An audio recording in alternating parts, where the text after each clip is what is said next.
បាទសួស្តីបងប្អូនទាំងអស់គ្នានេះគឺជាក្រងទងដែលខ្ញុំធ្វើចេញពីឈើចាស់ចាស់ហើយខ្ញុំនឹងប្រាប់នៅសកម្មភាពដែលខ្ញុំបានធ្វើហ្នឹងណានេះជាសកម្មភាពតម្លើងជើងវាហើយខ្ញុំធ្វើច្រើនប៉ុន្តែខ្ញុំអត់បានថតពីដើមមកអានេះខ្ញុំវាស់កាត់វារួចរាល់ហើយខ្ញុំបាន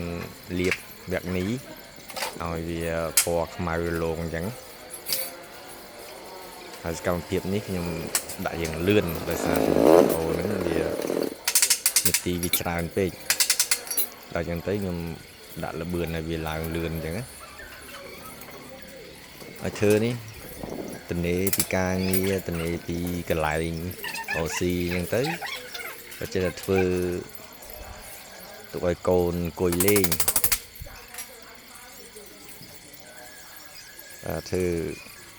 យូរថ្ងៃមិននេះបន្តិចម្ដងតម្រាំតកាត់វាស់វែងស្វានចាប់ប្រឡងខ្ញុំប្រើប្រឡងប្រឡងយើងសួរជាងគេថាប្រឡងចាប់ទូកប្រឡងគេធ្វើទូកដល់ស្វានចុះស្វានឡើងវាស់វែងចុះវាស់វែងឡើងតម្រាំទៅត្រូវហ្នឹងអានេះពងមានញឹកបងប្អូនឃើញខ្ញុំដាក់ល្បឿនលឿនហ្នឹងទៅវាកម្មភាពវាពីតុក្កតាអញ្ចឹងមើលទៅ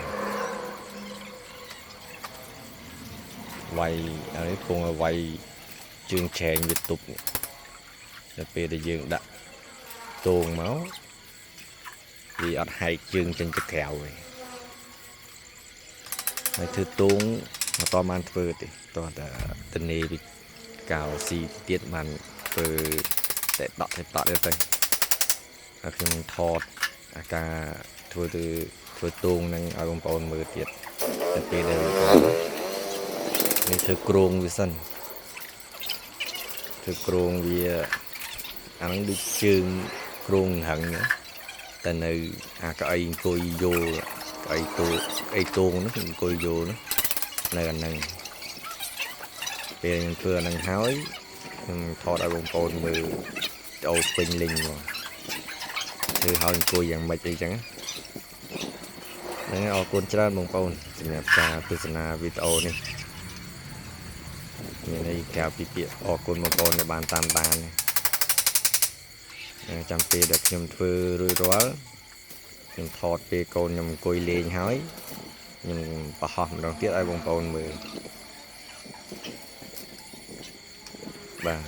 យូរថ្ងៃណាស់នៅបានប៉ុណ្ណេះអរគុណច្រើនបងប្អូន